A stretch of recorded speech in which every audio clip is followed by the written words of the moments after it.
За А-ын диаметр болдог.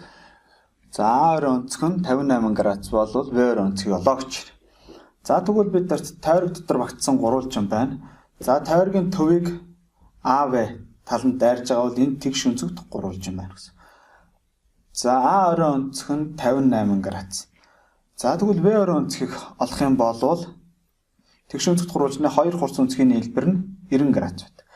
Тэгвэл өнцөг АВЦ-ийн тэнцүү 90 градусаас хасах нь 58 градус болно гэсэн. За энэ дээрээс хасчих юм бол 2 1 эзэлж 8 32 градус. Ингээд бидний энд юу гэсэн юм явсан бэ гэхээр тэгш өнцөгт гурвалжны 2 хурц өнцгийн нийлбэр нь